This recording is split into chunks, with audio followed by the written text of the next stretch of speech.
जी बिस्मिल्लाहिर्रहमानिर्रहीम। डॉक्टर शौकत अली बात कर रहा हूँ, associate professor from institute of agri extension education and rural development, university of agriculture Faisalabad.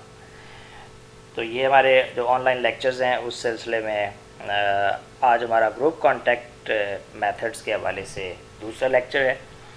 और लास्ट लेक्चर में हमने बात की थी ग्रुप कॉन्टैक्ट मेथड्स के हवाले से, और उसमें हमने डिफरेंट ग्रुप कॉन्टैक्ट मेथड्स को डिस्कस किया था, जिसमें हमने बात की थी लेक्चर मीटिंग के हवाले से, ग्रुप डिस्कशन के हवाले से, फिर हमने डेमोन्स्ट्रेशंस के हवाले से बात की, पैनल डिस्कशन के हवाले से बात की, और हमने सिम्पोजिया को डिस्कस किया था। तो आज हम जो नेक्स्ट ग्रुप कॉन्टैक्ट मेथड्स हैं उसमें हम बात करेंगे, और उसमें जो सबसे पहला ग्रुप कॉन्टैक्ट मेथड है वो है सेमिनार्स। तो बेसिकली इसमें हम सेमिनार और वर्कशॉप्स को सिमिल्टेनियसली हम डिस्कस करते हैं।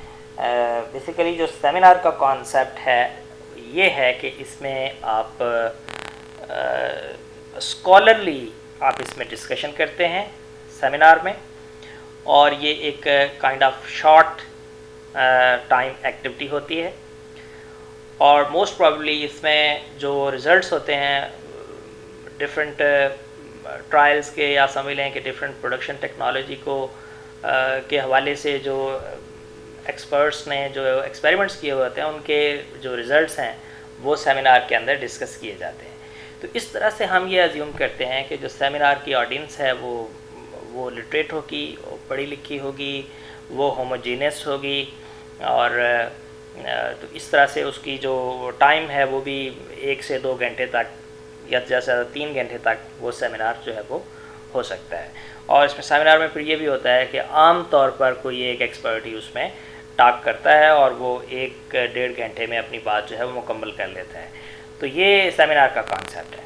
अच्छा, इसमें एक्सटेंशन के अंदर इसकी एप्लीकेशन इस तरह से है कि एक्सटेंशन में ये आमतौर पर ये प्रोग्रेसिव फार्मर्स को और एक्सटेंशन वर्कर्स को आप समझ लें कि अपडेट करने के लिए या उनको किसी पर्टिकुलर सब्जेक्ट मैटर के ऊपर अवेयरनेस देने के लिए सेमिनार जो है उसको कंडक्ट किया जाता है।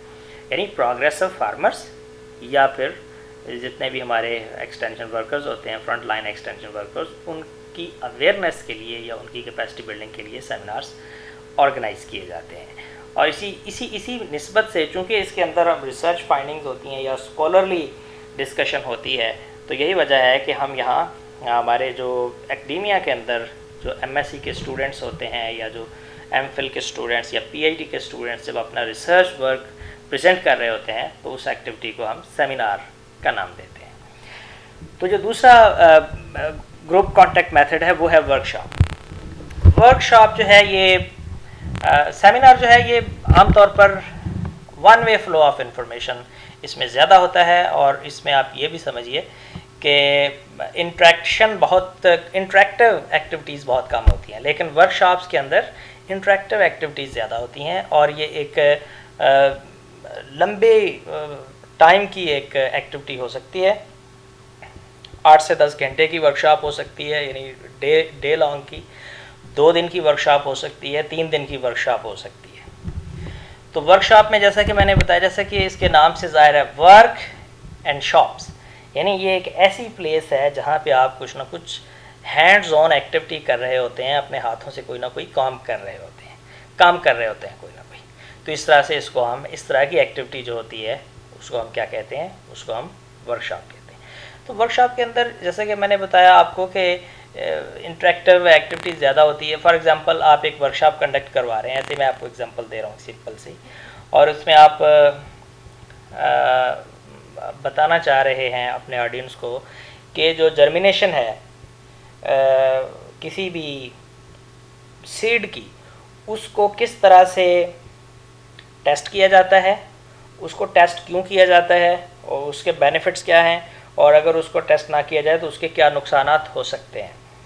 तो इसके ऊपर आप एक वर्कशॉप करवा रहे हैं। तो इसमें ऑब्वियसली सबसे पहले तो आप इसके ऊपर लेक्चर देंगे, कोई 2-3 लेक्चर्स होंगे, लेक्चर के सेशन होंगे जिसमें बताया जाएगा, आपको थ्योरी बताई जाएगी, सीड क्या होता है, सीड की शेप क्या है, उसके अंदर किस तरह से जर्मिनेशन का प्रोसेस ट्रिगर होता है, जर्मिनेशन के लिए कौन कौन सी 2-3 चीज़ें चाहिए होती हैं, उसमें टेम्परेचर चाहिए, उसमें उसको एयर चाहिए, या उसमें उसको मॉइस्चर चाहिए।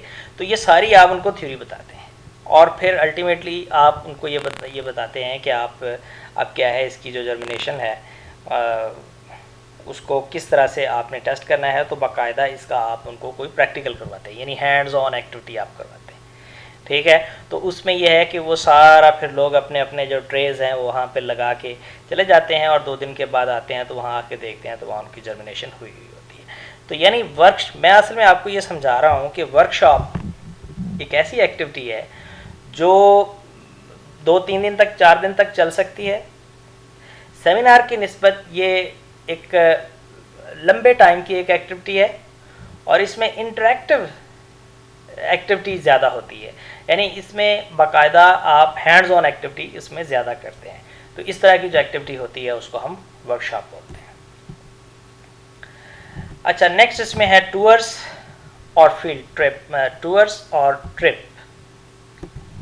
तो इसको हम इकट्ठा जो है वो डिस्कस करते हैं। अच्छा, इसमें ये भी बड़ी यूज़फुल एक्टिविटी है एक्सटेंशन के हवाले से कि फॉर एग्ज़ाम्पल आप किसी गांव से 20-25 लोगों को इकट्ठा करते हैं और इकट्ठा करके आप उनको किसी प्रोग्रेसिव फार्मर के डेरे पे ले जाते हैं और वहाँ जाके आप उसको उसका डेरा दिखाते हैं और देखते हैं कि उसकी हस्बेंड्री उसने कैसी बनाई हुई है, उसने अपने बैठने के लिए जो एक एरिया बनाया हुआ है उसको किस तरह से बनाया हुआ है, किस तरह से वो क्लीन है, ग्रीन है और कंफर्टेबल है, और इसी तरह से जो उसने अपनी क्रॉप्स की मैनेजमेंट है वो किस तरह से की हुई है, कौन कौन सी मशीनें वो औज़ार हैं जिनको वो इस्तेमाल करता है। तो ये सारी चीज़ें आप उसको दिखाते हैं। इससे होता क्या है, इससे फार्मर्स इंस्पायर होते हैं, वो अपने जैसे फार्मर्स को देखते हैं और सोचते हैं कि भाई अगर ये फार्मर है और ये कर सकता है तो हम भी फार्मर हैं, हम भी कर सकते हैं। तो ये असल में एक तरीका है जो एक्सटेंशन या एक एक्सटेंशन मेथड है जो कि एक्सटेंशन वर्कर अप्लाई करता है फार्मर्स को इंस्पायर करने के लिए, फार्मर्स को मोटिवेट करने के लिए और फार्मर्स को एजुकेट करने के लिए, उनकी कैपेसिटी बिल्डिंग के लिए। तो इसमें टूर्स और फील्ड ट्रिप का कॉन्सेप्ट यही है कि आप फार्मर्स को एक जगह से पिक करते हैं और किसी दूसरी जगह आप ले जाते हैं, दूसरी प्लेस पे ले जाते हैं, ऐसी प्लेस में जहां उसके लिए इंस्पिरेशन का कोई सामान होता है, मोटिवेशन का कोई सामान होता है और लर्निंग का और एजुकेशन का कोई ना कोई उसके लिए वहाँ सामान होता है। लेकिन फ़र्क इसमें यह है कि जब हम बात करते हैं ट्रिप की जब हम बात करेंगे तो ये एक शॉर्ट टर्म एक्टिविटी होती है कि आप यहाँ से निकलते हैं, 20-25 किलोमीटर पे गए और वहाँ आपने 5-6 घंटे की एक्टिविटी की और शाम को वापस आ गए, तो दैट्स कॉल्ड ट्रिप। लेकिन टूर जो है ये एक लंबी एक्टिविटी है, इसमें आप आम तौर पे 1 दिन से ज़्यादा और एक प्लेस से ज़्यादा प्लेसेस को हम विज़िट करते हैं। तो उसमें आप फार्मर्स को लेके निकले हैं तो पहले आप उनको यहाँ किसी बहुत अच्छे प्रोग्रेसिव फार्म पे ले गए हैं जो कि क्रॉप का फार्म है, फिर आप वहाँ से उसको निकाला और किसी आप हस्बेंड्री के फार्म पे ले गए, फिर आपने वहाँ से निकाला और आप किसी अगले दिन आप उसको किसी टर्नल फार्मिंग के फार्म पे ले गए हैं और फिर आप उसको ले गए हैं किसी अच्छे आर्चर्ड में ले गए हैं। तो इस तरह करके आप फार्मर्स को 4-5-6 दिन घुमाते हैं, एक जगह से दूसरी जगह से तीसरी, और फिर उसको जब आप वापस लाते हैं तो इसको हम कहते हैं टूर्स। तो मुझे उम्मीद है कि इस एग्जांपल से आपको समझ आ गई होगी कि टूर्स और ट्रिप में क्या फ़र्क है और इन दोनों को एक्सटेंशन पर्पस के लिए हम किस तरह से यूज़ करते हैं। नेक्स्ट इसमें जो एक्सटेंशन मेथड है वो है रोल प्लेइंग। तो जो रोल प्लेइंग है ये भी ऑल्दो ये यूज़ नहीं होता, लेकिन स्ट्रीट थिएटर के हवाले से जिस तरह से आपने देखा होगा कि देहातों के अंदर बहुत सी NGOs इस तरह के प्रोजेक्ट चलाती हैं कि वो ऑनर किलिंग के ऊपर उन्होंने कोई बना दिया छोटा सा स्किट, या चाइल्ड लेबर के ऊपर छोटा सा स्किट बना दिया और वहाँ जाके उन्होंने वो लोगों को दिखाया और उस तरह से फिर लोग उसको रियलाइज़ करते हैं और उनका बिहेवियर जो है वो चेंज होता है और लोग एजुकेट होते हैं।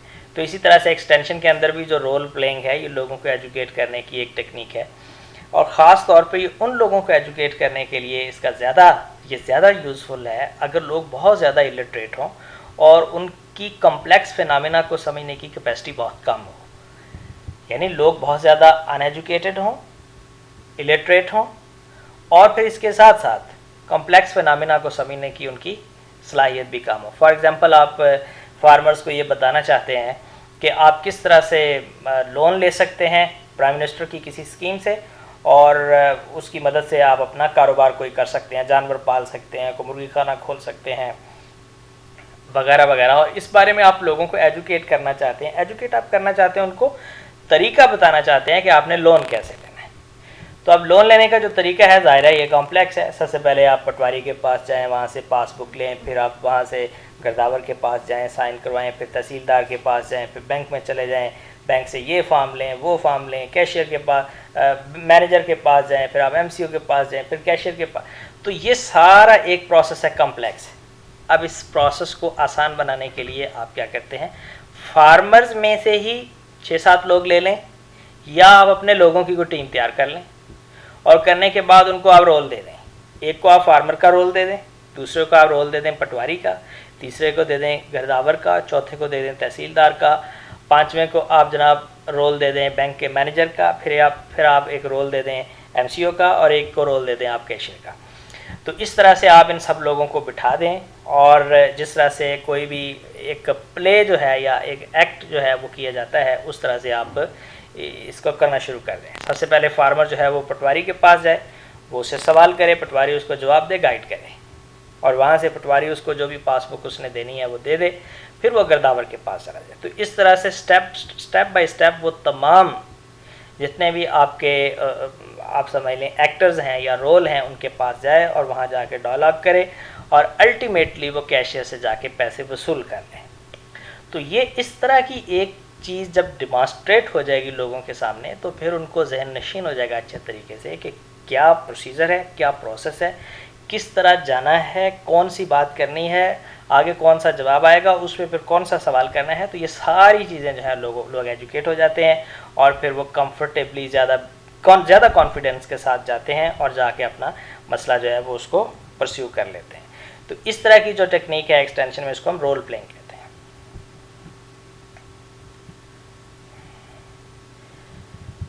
नेक्स्ट उसमें जो एक्सटेंशन मेथड है, उसमें इन दोनों को हम सिमिल्टेनियसली डिस्कस करेंगे, फील्ड डे और फार्मर डे। फील्ड डे जो है, इसमें क्या होता है कि आपको एक दिन मखसूस करते हैं फील्ड के ऊपर, और वहाँ आप फार्मर के लिए कोई भी एक्टिविटी कर सकते हैं। अब एक्टिविटी आपकी चॉइस है, आपने वहाँ कोई डिमॉन्स्ट्रेशन करनी है, कोई वहाँ आपने एग्जीबिशन करनी है, कोई वहाँ आपने उनके लिए कोई इंटरटेनमेंट का सामान साथ किया हुआ है, तो ये सारा आपने खुद उसमें अरेंज करना है। तो फील्ड डे का मतलब ये है कि फील्ड के ऊपर आपने एक डे लॉन्ग एक्टिविटी आपने सेलिब्रेट करनी है, और उसमें आपने बहुत से एक्सटेंशन मेथड्स को ब्लेंड करके वहाँ पे फार्मर को एजुकेट करने का सामान करना है। तो इसको हम कहते हैं फील्ड डेज। लेकिन ध्यान में रखें कि ये एक्टिविटी होगी फील्ड के ऊपर। लेकिन अगर फार्मर को इकट्ठा करके आप किसी एजुकेशनल इंस्टीट्यूशन में ले आएँ, किसी रिसर्च इंस्टीट्यूशन में ले आएँ, जिस तरह से ज़रई यूनिवर्सिटी है या यूब रिसर्च है या और कोई तहकीक के इदारे हैं, वहाँ आप ले जाएँ, या और कोई एग्रीकल्चर की यूनिवर्सिटी है और वहाँ ले जाएं, और वहाँ आप किसी ऑडिटोरियम के अंदर, बड़े हॉल के अंदर फार्मर्स को बिठाएं। बिठाने के बाद आप उनको लेक्चर्स दें, डिफरेंट प्रोडक्शन टेक्नोलॉजीज़ के हवाले से बात करें, और फिर वहाँ कोई एग्जीबिशन लगी हो वहाँ उनको वो दिखाएं, और फिर उनको कोई अच्छा सा कोई मॉडल फील्ड है वहाँ बनाया हुआ, आपने वो दिखा दें। तो इस तरह की एक्टिविटी जो आप किसी इंस्टीट्यूशन के अंदर आप करते हैं फार्मर्स के लिए, फार्मर्स को वहाँ बुला के, तो इसको हम कहते हैं फार्मर्स डे। और आखिर में दो मेथड रह गए हैं, इन पे हम बात कर लेते हैं। एक है ब्रेनस्टॉर्मिंग और दूसरा है बज़ ग्रुप। अच्छा, जो ब्रेनस्टॉर्मिंग है इनको भी हम सिमिल्टेनियसली डिस्कस करेंगे। जो ब्रेनस्टॉर्मिंग है, इसमें ब्रेनस्टॉर्मिंग में ये होता है कि कोई ऐसा मसला आ गया है जिसके बारे में ना एक्सटेंशन वर्कर को कोई अवेयरनेस है, ना रिसर्चर ने उसके ऊपर रिसर्च की हुई है, ठीक, तो फार्मर को भी उसका पता नहीं है। तो अब उसके ऊपर एक्सटेंशन एक्टिविटी किस तरह से होगी?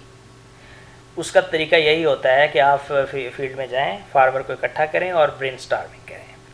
अब इसकी एग्जांपल मैं आपको दे सकता हूँ। ये लोकस्ट है, अब लोकस्ट आ गई है, अब लोकस्ट को कैसे कंट्रोल करना है, तो इसके ऊपर फार्मर ने अपने मुख्तलिफ तरीके जो है वो उसको कंट्रोल करने के बनाए हुए हैं, ठीक। तो इसमें फार्मर्स को आपने इकट्ठा कर लिया, करने के बाद उनसे पूछा कि अच्छा भाई, आपने कौन कौन से टोटके जो हैं वो आप आजमाते हैं और किस तरह से आप इससे नबर्द आजमा होते हैं इस मसले से।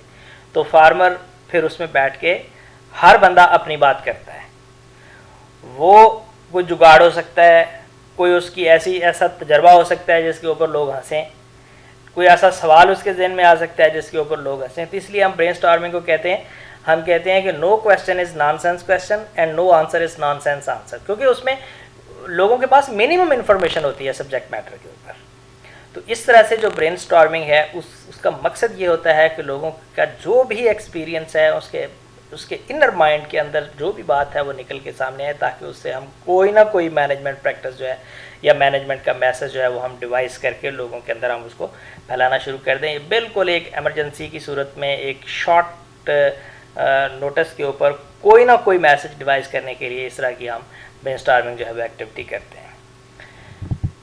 लेकिन इसमें जो बज़ ग्रुप है, बज़ ग्रुप भी बिल्कुल ब्रेनस्टॉर्मिंग की ही एक मॉडिफाइड फॉर्म है ये ब्रेनस्टॉर्मिंग की।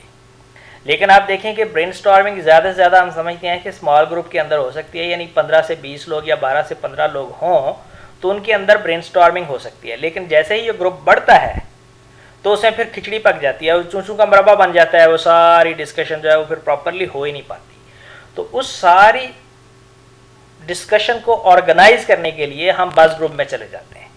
तो बज़ ग्रुप में हम क्या करते हैं, हम 12 से 15 लोगों के जितने भी हमारे पास लोग हैं उनके हम डिफरेंट ग्रुप्स बना देते हैं और उनके हम हर ग्रुप का हम एक ग्रुप लीडर बना देते हैं और ग्रुप लीडर को हम गाइड कर देते हैं कि आप ब्रेनस्टॉर्मिंग करें। और ब्रेनस्टॉर्मिंग करने के बाद जो जो भी पॉइंट्स आते हैं सामने उनकी एक लिस्ट बना ली जाती है, ग्रुप लीडर्स उसकी लिस्ट बना लेते हैं। तो इस तरह से अगर हमारे पास 10 ग्रुप्स हैं तो 10 ग्रुप्स की 10 लिस्टें हमारे सामने आ गई और उन ग्रुप लीडर्स को फिर आप इकट्ठा बैठाते हैं, 10 ग्रुप लीडर्स को, और उनको कहते हैं कि आप सब लोग अपने पॉइंट्स को इकट्ठा करके एक मास्टर लिस्ट बनाएं। और वो मास्टर लिस्ट जो है जब वो सामने आती है तो इस तरह से वो पूरे 100-150 बंदे की ब्रेनस्टॉर्मिंग का जो एक निचोड़ होता है वो हमारे सामने आ जाता है। तो इसको हम कहते हैं बज़ ग्रुप्स। तो ये ब्रेनस्टॉर्मिंग और बज़ ग्रुप्स ज़्यादातर ये स्टूडेंट्स लर्निंग के लिए इस्तेमाल होती हैं, लेकिन यह है कि एक्सटेंशन के अंदर भी मखसूस हालात और पर्टिकुलर सर्कमस्टांसेस के अंदर हम इनको इस्तेमाल कर सकते हैं। तो इस तरह से ये हमारे जो ग्रुप कॉन्टैक्ट मेथड्स हैं क्या इसके ऊपर जो हमने बड़ी to the point brief discussion की है। मुझे उम्मीद है कि इससे आपको खासा कॉन्सेप्ट मिला होगा कि ये बेसिकली एक्सटेंशन जो ग्रुप एक्सटेंशन मेथड्स हैं ये क्या हैं और किस तरह से किन सर्कमस्टांसेस के अंदर हम इनको अप्लाई करते हैं। Thank you very much. इसको हम इस लेक्चर को हम यूट्यूब पे ऑनलाइन करेंगे और अगर आप वहाँ ये लेक्चर सारा देखें तो देखने के बाद आप अपनी अटेंडेंस ज़रूर छोड़ते जाइए, कमेंट्स में अपना एजी नंबर और अपना सेक्शन लिखिएगा आप वहाँ पे। इसी तरह से जो आपके व्हाट्सएप ग्रुप्स बने हुए हैं उसके अंदर भी ये लेक्चर शेयर होगा और वहाँ अगर आपके जहन में कोई क्वेश्चन हो आप पूछ सकते हैं। इंशाल्लाह मैं कोशिश करूँगा कि वहाँ इसका आपको बराह रास्त जवाब दूँ। Thank you very much.